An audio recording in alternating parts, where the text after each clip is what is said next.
Good evening. We're live, and tonight my guest is Ben, and this is a fascinating subject because I don't know too much about it myself, and that is Helen Duncan, which I believe was the last woman to be jailed under the Witchcraft Act during World War II. So take it away, Ben. This is fascinating. This is a very odd case indeed, and it still resonates with us today. It's still very, very relevant to the modern world and the world we live in. But it's happened a long time ago, actually. It happened in 1944, which is a very long time ago.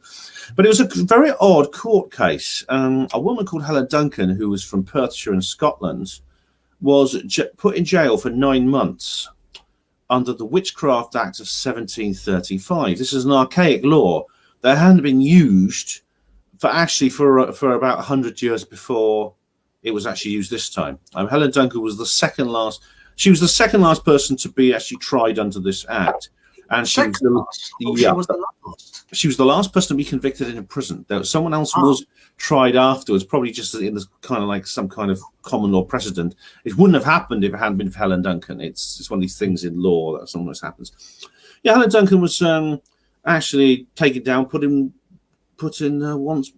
Holloway prison for 9 months as a witch. Yes, 9 months. You got the maximum sentence for the Witchcraft Act of 1735.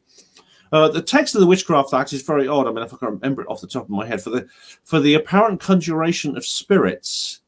I can't remember the whole thing, but it's basically for people who pretend to, in other words, what we today call mediumship, psychic mediumship, the conjuration of spirits, affecting the conjuration of spirits by other means, like that is using various kinds of tricks. Mm-hmm.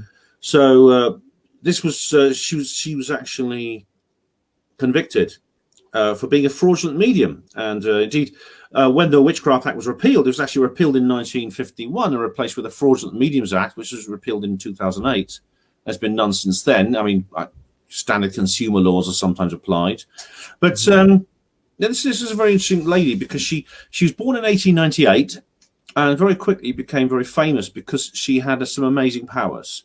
She had the ability to see things in an extrasensory way. She had what would today be called remote viewing powers. And she also had the ability to communicate with people who departed, the dead. In other words, what you see mediums most often do in spiritualist churches to this day.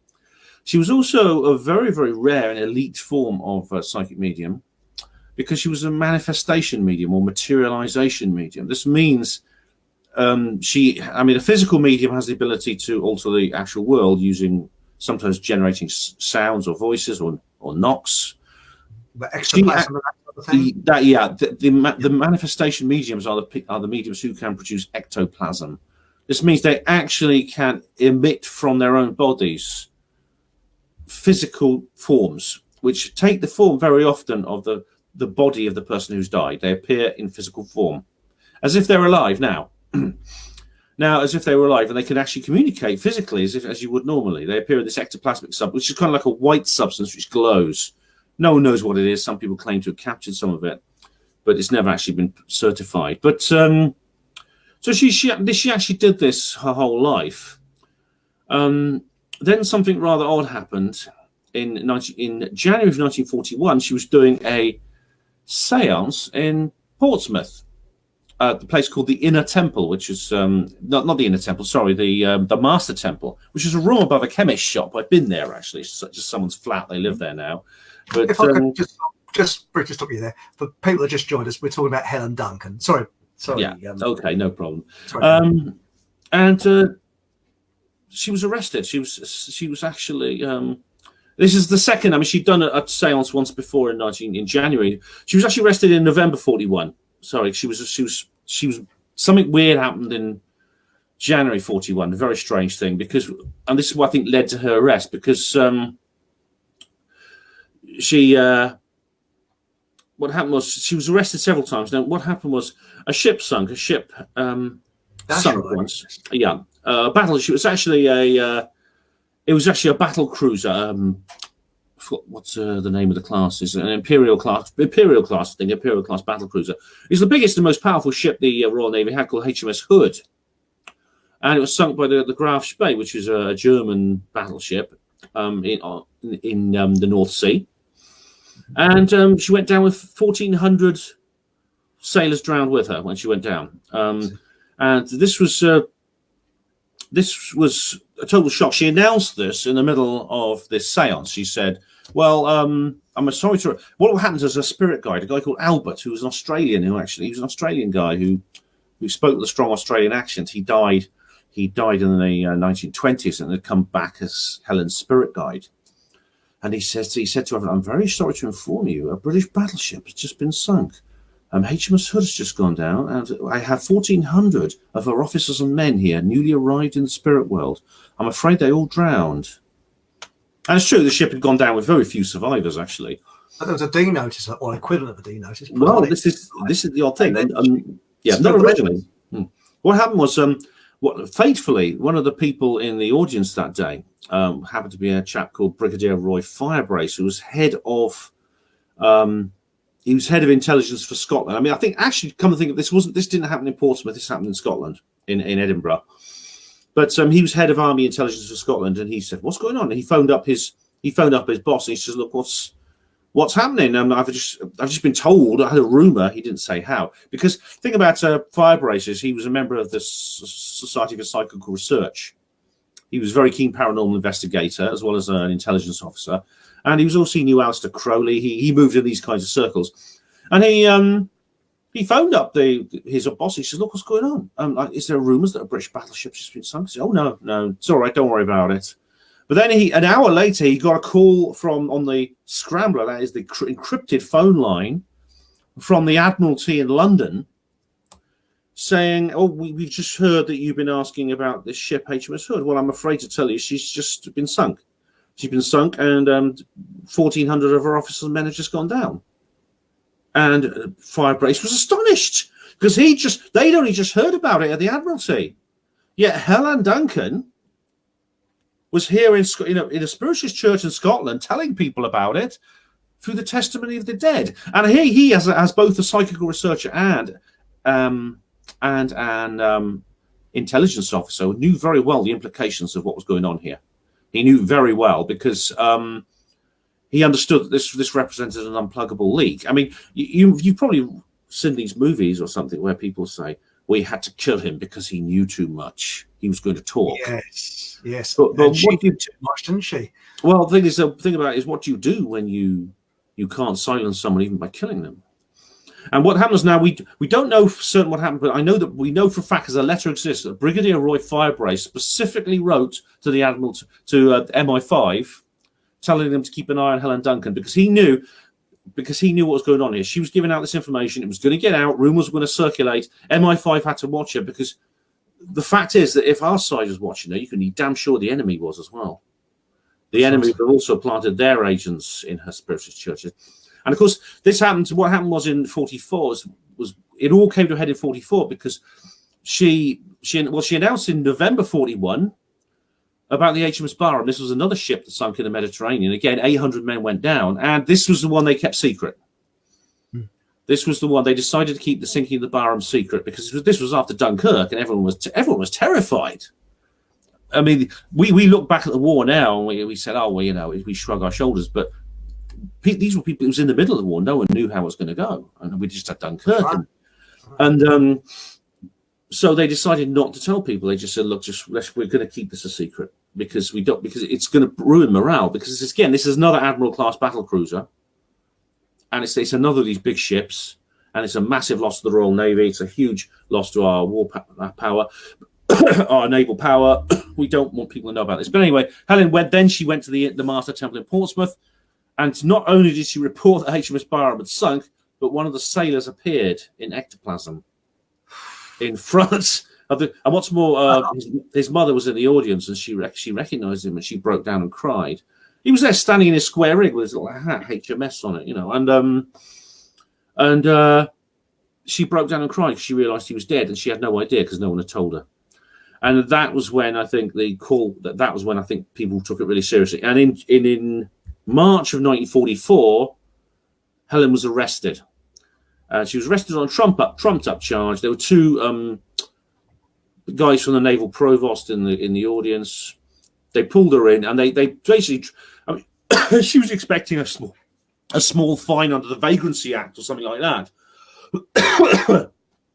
and she ended up in the Old Bailey. They escalated this to the Central Criminal Court of London, and she was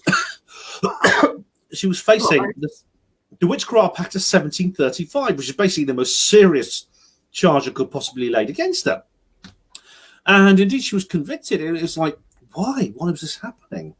Well, the evidence is overwhelming. There was a complete stitch-up. It was a kangaroo court. I've been talking to a lady called Margaret Hahn, who is the granddaughter of Helen Duncan, and who's been following her case. And she is absolutely 100% behind me with this. The thing about it is, what happened was in November of 1943, there was a terrible incident in Somerset. You know the landing ships you see for D-Day with the drawbridge at the front. One of those sank while it was doing exercises off the coast of Somerset, and it was loaded up with about 40 soldiers and the crew of the boat. They all drowned. Is it? Sorry? It wasn't Camber Sands, was it? That's where the Americans did a fake landing. It may well have been something connected to the preparations for D-Day, but it probably might have been Camber Sands. It may well. I mean, they drowned anyway. All of the 40 guys drowned. Now you know that D-Day was extremely secret. There was a massive amount of preparation for D-Day, and it was kept. They even built a fake village in Somerset, and indeed you can go and visit it today. It's a museum piece. Because they add in a little bit there. My father, who was one of the first wave, Gold Beach section, they were actually in the New Forest, and the reason they were in the New Forest is because it could be covered all the leaves and the trees and that the enemy couldn't see them. But likewise, the Allies had air superiority then, so the Germans could not fly reconnaissance planes over very easily if they could, because the Allies had total air superiority. But you're 100% correct. They knew there was a second front coming, and my mother, when she waved my father away, on the train, that was before they were married, she thought she'd never see him again because she knew that he was going to the second front. So just sort of had that little. That's interesting. Oh dear, and thanks, appreciate that. You've got family history with this as well. And about the disinformation, there's a whole book about it, about the disinformation they planted to make the Germans and the Italians think people were invading through Italy, think that the actual invasion of Europe would come from the south across the Mediterranean. They got a dead body. They made him look like he just parachuted out of a plane. They put fake papers on him and everything. Yeah. And the Germans bought it, actually. They bought it. And Normandy was not very well defended, luckily, for the Allied side. But anyway... Sorry, I hope I didn't upset your train of thought. No, not at all. I mean, I say luckily. I mean, the rights and wrongs of the war is another issue. Anyway, I'm not going to go into that now. But the point of the matter is, they realised when this boat sank, I think they were monitoring Helen Duncan. There was a guy called Commander Ian Fleming who was behind the whole thing. He's one of the top intelligence officers. He was the guy behind the whole fake Italian invasion plot to fool the Germans, and he came up in this book. Does the name Ian Fleming sound familiar to you? 007. Yeah, he wrote the James Bond novels. But I think he was behind all this, getting Helen Duncan put away, because he realised there's now 40 guys. There's 40 guys who just died who might come through at one of Helen's seances again, just like with the Barham, and it will just take one spy in one seance and one spiritist church. And that's it. The entire war effort is blown. So they said, we've got to shut this woman up. We've got to put her away, at least until the June the 6th when they went in with Operation Overlord. We've got to shut her up. So they basically dragged her in front of the court and they put her in jail. Of course, once she's in jail, she can't practice at spiritist churches. Poor Helen, I mean, it's a travesty of justice. I mean, we could go into the very details of the court. I mean, I've been through the court proceedings, and it's incredibly incredibly dodgy about what was happened. I mean, my own thought is, well, why didn't they just pay her off? Why didn't they simply give her some money, some compensation money, and say to her, look, do you mind not doing any spiritualism for the next few months? We can't tell you why, just sign the Official Secrets Act and this money is yours. But wouldn't it, really? Yeah, it would. Well, I don't know. She would have been in there approaching her 50s at that. Born 1898, so she's middle-aged. So and she was in pretty poor health as well. She was in pretty poor health. She actually died in 1956 of various conditions.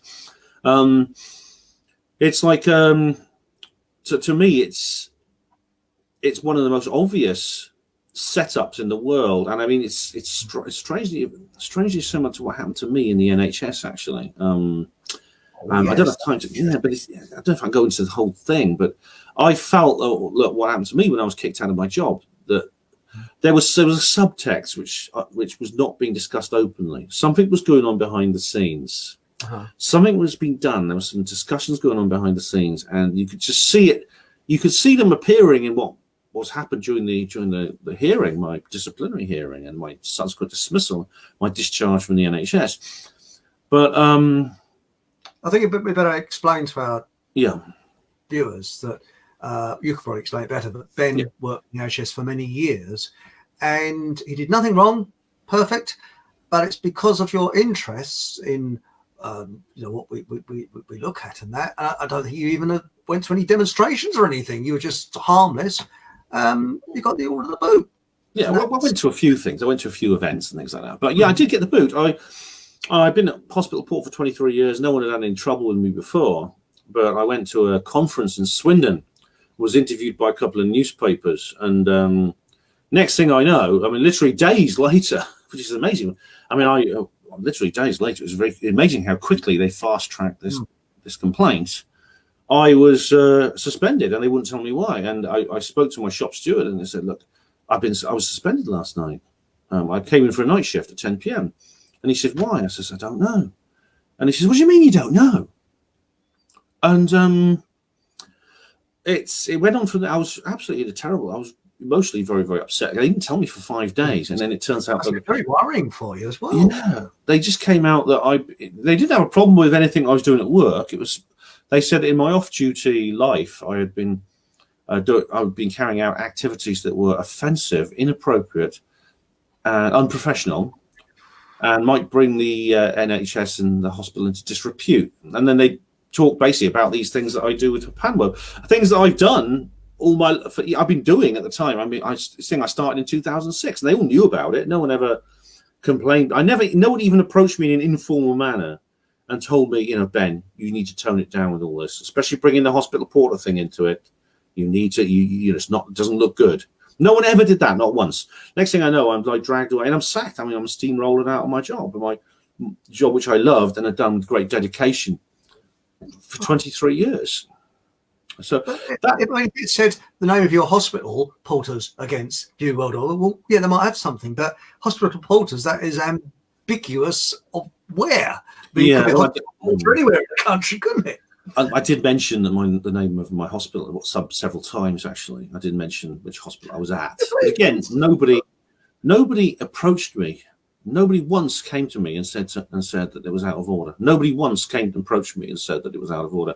I think there was something was going on behind the scenes there, and I see the same thing with Helen Duncan. You see the footsteps of certain individuals. I mentioned Ian Fleming.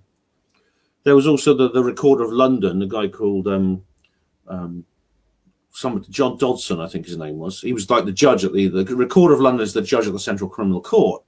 He was involved in intelligence operations as well. The barrister, the prosecuting barrister, was a guy called Maud, John Cyril Maud Casey. He was a barrister, but I mean he was also head of the section B19 of MI5. That is human intelligence gathering. Everyone in the war had more than one job. They had their normal job and their wartime job. His was to be head of section B19. He was the prosecuting barrister, which is very odd.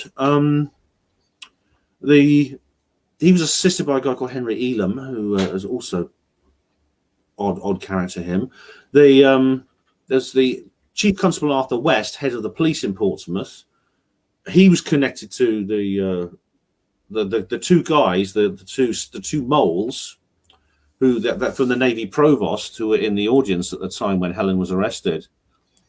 He was close friends with them, and those guys were also special constables, so they were like part-time police officers as well as Navy Provost officers. Just straight after trial, the guy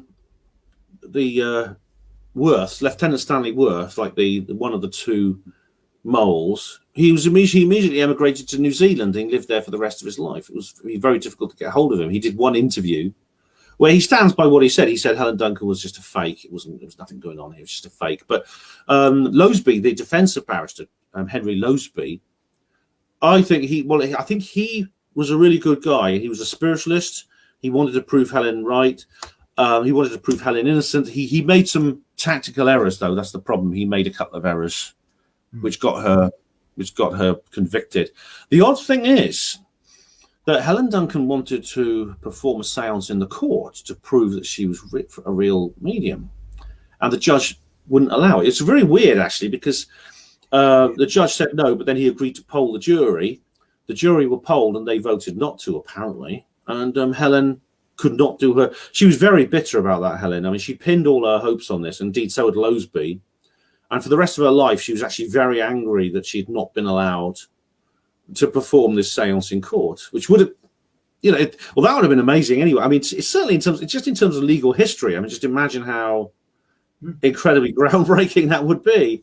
Yes. I mean, and as for the jury, I mean, who on the jury wouldn't want to see something like that? I mean, honestly, I mean, they voted not to in a poll. I mean, this is something that Helen used to charge 12 shillings for her performances, which was not cheap in those days. A lot of money in those days. And here they had the chance to do it for nothing and see British legal history being made, a spiritualist séance in the Old Bailey, in the court number 4 of the Central Criminal Court. I mean, goodness me. I think that was, obviously, they couldn't let her perform. I think there was some kind of stitch-up to prevent her performing. Because I saw a documentary many years ago about Helen Duncan, and that was a stitch-up. It was actually dragging her through the mud, basically. Yes, that's 90s, I think. Arthur West, when Chief Constable West was put on the stand, he called her every name under the sun because she had at a sentence hearing, she was given a character reference, and he said that she was a heartless exploiter of the innocent and grieving, and he recommended the harshest possible sentence. And indeed, the judge did. I mean, the judge said, okay, and gave her the maximum sentence of 9 months. She got like the trial took place in March. She was out by September because, of course, she was actually on remand for about a month beforehand. So that's double time, isn't it? So that's 2 months off. Mm-hmm. So if you add that to the preceding months before September the 9th, it comes to exactly 9 months. Crumbs. And it's incredible. Talk about a sledgehammer to crack a nut. And poor Helen, I mean, isn't she? I mean, she's probably got a higher jail sentence than a common thief, I would have thought. Oh, it's unbelievable. It's unbelievable. They dragged her down. She says, I haven't even done anything, she said. And you see, Helen Duncan, she was a simple lady. I mean, she wasn't sophisticated. She was a sweet and simple lady. I mean, Margaret said she was a lovely person, but she wasn't very worldly wise. And this was like nothing. She was you've been dragged into this world of the law and espionage and things like this. It was totally beyond anything she actually did. I mean, when she was in trance, she had no control over herself when she was manifesting these entities, these ectoplasmic entities. She was unconscious, and the spirits took over her body, and she didn't know what her fault that these spirits of the dead were coming through, these sailors and people coming through and saying, oh, the ship's just sunk, when the government were trying to keep a secret, and all these other things, these wartime secrets that she was giving away inadvertently. Oh, it's just so upsetting. And she carried on after, when she got out of jail, she went back to mediumship, but she never got over it. She never recovered psychologically from this experience. Yeah, she was very bitter. She was bitter over not being allowed to present her, to perform in court. She really wanted to do a mediumship session in court, totally controlled and observed. And it's odd, Chris, because this idea of the paranormal in warfare, this paranormal element in warfare is actually, it's always been there and it's not new. I mean, Julius Caesar and Alexander the Great both used to consult soothsayers before going into battle. And we know the story of Jeanne Roumet, this young girl, the 14-year-old peasant girl from France, Jeanne Roumet, who was put in command of the French army at the Siege of Orleans and beat the English hands down because she believed she was having guidance from God. And this channeled information was then given to her generals and to all the other officers in the army, and they managed to beat the English at the Siege of Orleans that way. And it's a classic tale now. We know her as Joan of Arc. Sadly, she was captured by the English and executed, but that's another example, the supernatural element to warfare. And indeed, during the Cold War, there was things like remote viewing. Do you know about the remote viewing program? I've heard about that. Uri Geller involved. Yeah, he was. There's a guy called Hal Puthoff who's running this. Russell Targ, Hal Puthoff, and a couple of other people. This is about 1970. This began, and they had something at the Stanford Research Institute in California where they were given a large budget and all the freedom in the world to assess the military applications of extrasensory perception, what they called remote viewing. They recruited Uri Geller, they recruited Ingo Swann, a guy called Ingo Swann, who's written a fascinating book. He's dead now, but he wrote a fascinating book about his working for the CIA. Uri Geller, of course, he's still alive, and he's now admits openly he was remote viewing for the CIA and Mossad as well. During the Arab-Israeli War, he was a remote viewer, and he did lots of other work for the CIA, some of which is still classified. So God knows what's happening. Yeah, God knows what's happening now. I mean, there was a very interesting book, and it was made into a documentary, and a film, which was a bit of a comedy. It was a feature film, but it was called The Men Who Stare at Goats. It's written by John Ronson. I've seen that. British church. Yes. The actual movie's very funny, but it makes it trivializes it all. But the actual book and the documentary is very serious. That in the post-Cold War world, it seems that there was psychic warfare continuing in select units within the US military, and including guys who would you call psychic assassins. They used to use goats. They used to try and stop the heart of a goat simply by staring at the goat. Hence the title of the book. And sense the future. I'm positive. Yeah. Because before we came on air, I mean, I was just telling Ben about I fell off my bike. A couple of weeks ago. You probably saw the scar down my face. Sorry, the other side. Glad you're all right, mate. It's all healed now. But that morning, I had a funny feeling something would happen. And it happened. It's very weird. It's very common. I mean, almost everyone has certain minor psychic experiences at some point in their life. It may be an inkling. It just may be, as you felt, like you had a premonition. You had a premonition of dread. Some people have very specific premonitions about certain things that are going to happen, and they then can avoid those things. For example, one of the passengers of the Titanic refused to board the ship. They had just a terrible feeling that something was going to happen. And so they said, I'm not getting on that ship. I'm not getting on that ship. I bought a ticket, I know, but I'm not getting on that ship. And indeed, we know what happened. And that person may well have saved their life. In this case, in cases like that, can save your life. Well, but sorry, Ben. You carry on. What I was going to say, I didn't cut across you, but I know a member of my family worked with a girl in the 1960s who was German. And this is quite an incredible story. It's a true story. And this girl, she was in 1945, she was in Berlin when the Russians were closing in. And you could hear gunfire in the distance. And she ran an errand for her mother. And they didn't realize the Russians were so close. And she ran this errand. When she come back, a house leveled. And there was passing Germans that were retreating, German army. They said, look, come with us. Don't be with the Russians. You know, they knew what was happening. And so they one of the chaps sort of helped her. And eventually she ended up as a refugee in Great Britain. And she had this sense all the time that she wanted to go to Argentina. Don't know why. She just had this terrible sense she wanted to go to Argentina. Anyway, she saved up her money. And I mean, my relative knew this person about the mid-60s. So it would have been phenomenally expensive to go to Argentina in those days. She saved up her pennies and she went to Argentina, and she went to this particular place she felt a yearning to go to. And she went into the hotel and she just thought, what the hell am I doing here? This is ridiculous. You know, Argentina. So anyway, she got a bit fed up, went outside, and there was this like a sort of fountain area with seating and that. And she sat down and she just thought, what am I doing here? And a woman sat next to her and she looked around. It was her mother. She survived. Oh my God. Isn't that amazing? What an incredible story. That's true. It's incredible. I'll tell you what, there's stories like this everywhere, and it's amazing. And it's pretty clear that the universe, the function of the universe is not what most sort of mainstream scientists think it is, materialistic scientists. There obviously is something else going on in the universe, and it appears that the tool by which we can access this hidden realm, this hidden function of the universe, is human consciousness.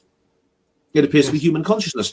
It appears that our own minds have the ability, in many cases, with some people more than others, with Helen, of course, it was a very, very powerful link she had with this hidden function. But everyone, I think, has the ability to have some limited access to it. Indeed, many, many people do, including myself.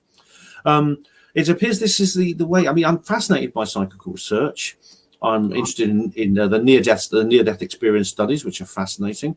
I'm interested in like the attempts to contact the spirit world using heavy industrial methods. I mean, it's interesting that there's a fascinating story, but there were, in the early days of psychical research, in like the turn of the 19th century, 20th century, there was attempts to build machinery which you would today call spirit boxes, and in essentially were a form of divination which the spirit could use to communicate. One of them was they used various electronic devices as well, and there's a guy called Oliver Lodge who was involved in this. He was at the SPR in London. Yes, I went to the. Actually, it was not the SPR I went to. It was the London Spiritualist Alliance. But he worked there too with a guy called Harry Price, who had his laboratory there, and I went there. But there was also a guy called John Logie Baird, a Scotsman called John Logie Baird, involved in this. Inventor of the television. Yes, he invented the television. A guy from Alexandria in the Firth of Clyde invented the television, which of course has transformed the world. But he developed the television, funnily enough, out of this very system he was helping Lodge with to communicate this with the spirit world. So the television itself, in a sense, is a byproduct of research into the paranormal. It's an incredible thing when you think about it. And indeed, television sets have occasionally been a vehicle by which spirit makes communication with the world, with the planet Earth. And there's a very, very good film called White Noise, which is very good because it's about this. It's about a man who becomes really fixated and obsessed on with channeling spirits through this television. He basically unplug it, and you just get random pattern on the TV, like this, the normal blank screen, and images would appear. And this actually has happened. This is a true story. There's one lady, a woman I know. This was actually covered in like a women's magazine, not in Paranormal Research. She her son died. She was very, very.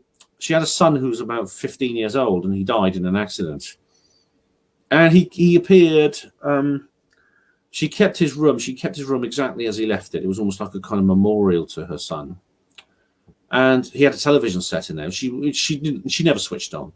But an image, it was just an outline and very, very rough image. It wasn't like a TV picture. But the face of her son appeared on this TV set. It was there. When the photographer went round for the magazine, the face was there and it was photographed. I'll have to find it. I don't know if it's online, but I remember reading it in a women's magazine. Really? Because you must be Michael Rose. Yeah. Scientific evidence for life after death. Actually, I did an interview with him many years ago.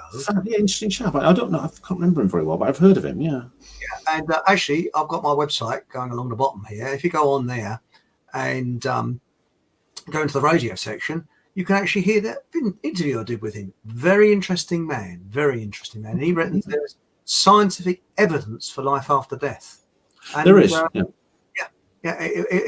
Nothing about religion or anything like that. He was very scientific.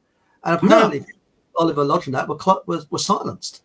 And a lot of these people were silenced. Yeah, I'm just wondering about that because is there another reason why Helen Duncan wasn't allowed to perform in court. I mean, if she'd performed in court, I mean, just in court, just imagine what effect that would have on the world. If she'd performed in court, she'd successfully conducted a seance in court, in front of the jury, in front of the reporters, in front of the public gallery, in front of all the court staff, I mean, all the barristers and the judge, it would show the world we're living in now. There wouldn't be, I think, some of the debates we're having now with the skeptics, the people who say there is no afterlife at all, there's no evidence for it. I mean, there's a book called The Myth of the Afterlife, which is it's a compilation, actually, of articles. It's an anthology of all kinds of articles by people such as Susan Blackmore, who's she's one of these non-survivalist theories, one of the top non-survivalist theoreticians, and many others. Another one. Sorry? Richard Dawkins. Oh, Richard Dawkins, yes. I think he's not in this book, but he is. He's one of these people. Yeah, who believes that's it. He basically that the brain is a piece of meat, and our entire consciousness is simply a function of that. It's simply an organ by which generates consciousness. Now, the brain is an organ, and it definitely generates the perceptions and the workings of our earthly mind, but it doesn't. I believe there's nothing in there that solves what's called the hard problem of consciousness. Now, when neurology began in big time in the 20th century, there was always this hope that would happen, that somewhere when they got really into your brain, they'd find what the I module, that is the place basically where the seat of consciousness, where what you might call our soul is, if to use that word, though they didn't believe in souls, but they would find out where our sense of presence comes from. And they can't. I mean, they've been into every single hole we have, into every little bit of it. Now, what they do is, I mean, there's things such as PET scanners, which can actually, it's quite scary, actually, because they can almost read your thoughts. I mean, not every detail, but they know more or less what you're thinking about. So if they show you a picture of an apple pie, for example, they will be able to trace the patterns in your brain, record it, and then next time they see those patterns, they'll know you're thinking about an apple pie. That's scary. I don't want people knowing my thoughts. But that's I think fascinating. What they can't find is a place where those thoughts originate from. That's what they can't find, and this has led. I mean, there's a lot of very, very interesting people dealing with this, such as Anthony Peake. Now, if you haven't interviewed him, he's well worth interviewing him. There's a guy called an Australian guy called Derek Chalmers, I think his name, somebody Chalmers, and a couple of others who they are like philosophers. They're more like philosophers of science and neurologists, and they're consciousness researchers. The thing about consciousness research is now really become one of the biggest mysteries of science, because it's the hard problem of consciousness, that is, where does this sense of being come from, has not been solved by neuroscience, and it should have been, and it hasn't. So people are now saying, well, what is the solution then? Now, of course, psychical research provides an answer. It provides an explanation, which is that your consciousness is actually not generated inside your brain. It's transmitted to your brain almost as a form of, ironically, considering Logie Baird was involved in this, it's almost like a transmission to a television set. Your brain is like a television set, and your consciousness is actually like the TV station's radio waves beaming into the TV area or the cable and into the TV set. Now, of course, when you die, your body ceases to function. That includes your brain.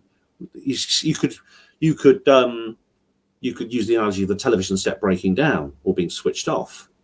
Yet the consciousness, the TV station is still broadcasting through the cable or through the aerial. It's still broadcasting, even though your TV switched off. So this means that, I mean, as far as the survival of, in other words, the afterlife is concerned, there's no way of proving there's an afterlife, unfortunately, because it is epiphenomenal. It's beyond our perception. I think we've got reason to be hopeful, a very good reason to be hopeful that there is an afterlife. And there's only one way to know for sure, and that's to wait until it's our turn. But from what I've seen of the research, I think we've got reason to be hopeful. Well, I think so. And let's face it, every culture that's called primitive believes in the afterlife. You go to these tribes in the jungles and things like that, they believe in an afterlife, spirits. And it's very strange. It doesn't matter where you go. You could go to the Amazon, you could go to places in Africa, you could go to places in Papua New Guinea. They believe in spirits. Yes, in fact, In fact, this does seem to be the origin of religion, actually. Now, of course, religion is. I mean, I'm not a fan of religion, organized religion myself. I don't believe in any organized religion, but it's if you go to indigenous people, and indeed Graham Hancock has written a very good book called Supernatural, which is all about this, and he worked with a guy called Rick Strassman, who's a guy from New Mexico, USA. That they were doing research into the effect of certain drugs have on our consciousness. Now, it's a well-known fact that some people, obviously, people go out and get drunk and things like that, and it's you go into an altered state of consciousness, but it's a very sort of vague, sort of dumb, the drunken state, which is your state of consciousness. But there are certain drugs, there are certain medications that, as you actually find in places like the Amazon. You mentioned the Amazon. The indigenous people there have something called ayahuasca, which is amazing. It's an amazing substance because there are 1,500 different species of plant in the Amazon jungle. It's an absolute treasure house of life. Yet this particular drug comes from combining two of them precisely. And if you each ingredient used alone has absolutely no effect. You have to put them together, and then you get this effect. You get this drug, ayahuasca. And it's just like a brew, you just drink it. But like I said, amazingly, they found a way of just mixing these two together. I mean, how do they do that with 1,500 different plant species? You're talking about more than a million different combinations. So that's an awful lot of experimentation they would have had to do. But somehow they managed to do it. Yeah. And I mean, look, they survive in areas that we couldn't survive in. Yeah. Oh, they're very that, and they take this substance and they basically they go into a state of consciousness where they visit an other world, where they encounter various kinds of deities and non-corporeal spirits, also the spirits of the departed. They could visit their ancestors and talk to their ancestors, people who've died, and all kinds of things. And this is repeated across the world. You get it in the Iboga culture, which is in West Africa. They have the same thing. You find it in India with the various kind of the various cults in India that use what they call soma. It's a mystery. No one knows exactly what soma is, but they report very similar things. Oh. Excuse me a second. I hope that's not the spirits. Can I phone you back? I'm on live on the internet. That's okay. Bye. I was going to. Go on. Oh, Mark. Yeah. That's on the phone. I saw your interview with Mark. Yeah, I like Mark. He's cool. Thank you. His program. I used to watch his program. Yeah, I know Mark. Now I thought for a moment that would be my mum or something. I mean, oddly enough, you get like one of the really weird things is you have like people who receive phone calls from those who just died. Have you ever heard of that? No, I haven't actually. It's very odd, but you have like people who they'll just be at home and they'll have someone will pick the phone up and go like that, hello, and it'll be someone they know, someone close to them, family member or friend, and I say, yeah, I just phoned to let you know I'm absolutely fine. Don't worry about me. All right, thanks for letting me know. Put the phone down. Then I'll get another call. We just heard a terrible news, and I'll find out that person died 2 hours earlier. Oh, I know what you mean. I'll tell you another thing. I think of someone, if you try and avoid someone, I've found you'll always bump into them. I found. And the other one is many years ago, my sister and her husband, going back a long time, they used to go for a month's holiday touring around the continent, and our auntie died. And there was no way, because there was no mobile phones in those days, that we could have actually let my sister know. And when my sister and her husband came back, my mother said, "I'm sorry to tell you." And my sister said, "Yes, Auntie, what's it's died." She said, "How do you know?" "I've been thinking about it all the time." So I had that feeling. That's one of these things, these minor psychic events that I think most people have them at certain points of their life, and it's a remarkable thing when it does happen. I mean, this has happened to me. My dad and my brother had a vision after my mum died, where they had what my dad called a religious experience. I mean, I don't know if I wouldn't use that terminology, but he had what he believed was communications with his departed wife, and my brother did with his departed mother. They don't go into details because these things are often very personal. Not everyone, they don't often want to talk about them, and not least because I had a very different relationship with my mother to that they did, and it was very hot. There's a lot of hostility, as I've talked about on previous shows. Yeah. And I didn't have this experience personally, probably for that reason. But I found that remarkable. I found that was a remarkable thing, where, in a sense, my mum had died, and she was doing what I think I would do in that situation. I would try to make contact with the people who've left behind, who will be missing me, to reassure them. Well, and yes, it's interesting. I found it all very interesting. It's a very interesting subject. I really do. Actually, should we wrap today's show? Yeah, I'd like to carry on with this subject. I think it's a good one. I'm really interested, and thanks for coming on. But how should we wrap this one up? Well, it's Christmas is coming. Hang on a moment. I'll just put one of my. I'm just showing off in my banners now. Oh, great! Yep, that's right. Available. This is available from Amazon. Christmas is coming, and now if you have a friend who's into UFOs and all the kinds of things we're into, especially the Roswell Area 51 crash retrieval cover up kind of thing, they will love this book. It's called Roswell Rising: A Novel of Disclosure by myself, Ben Emlyn Jones. This is actually the first part of a trilogy. So if they read this and they like it, and I'm confident they will, then they can read the other two in it. And it's I think a perfect gift for someone who's not fobbed off with the usual thing and just likes alternative thought. I cover the UFO. It's not just the UFO subject I cover there. I cover spiritual matters as well.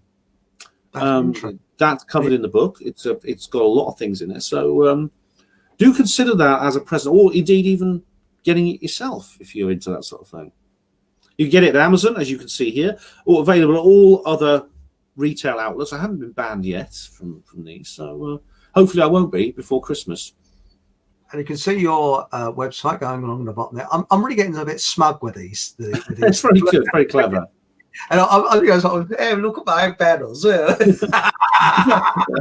that particular website, you'll see like all kinds of in radio interviews, because I do interviews like Chris does, but also there are links to other websites that I have, because I have it's a very multimedia thing I do. I do YouTube as well, and I have a blog which I update my blog almost every day. Actually, I write something on there almost every day, so that's very active. So there's links on there to that. Well, thanks for coming on. And at least I know how to run these banners now, because when I was talking to Caroline the other day, I didn't know how to switch it off. So it's going all the way through the program. This banner roll. Yes. No, you did a good job. It worked all right. I mean, you're always very smartly dressed instantly, Chris. When Caroline's on, you're always very smartly dressed. I think it's probably because Caroline tends to be better dressed than I am. So. It's the person that matters. That's all. That's what comes out. It's the content of the program that's more important. Please come back. Regular spot was Wednesdays, but I know you're very busy last Wednesday, but we'll have to. This is Christmas Day, so I think I'll probably will be with the family and that. But another time, anytime, I'll come back. I'll certainly come back another time. We'll make that a date. Thank you very much for coming on. Okay. And thank you. Thank you for listening, everyone, and watching. Thank you, everyone, and good Christmas and New Year. Here we go. Merry Christmas. Happy New Year.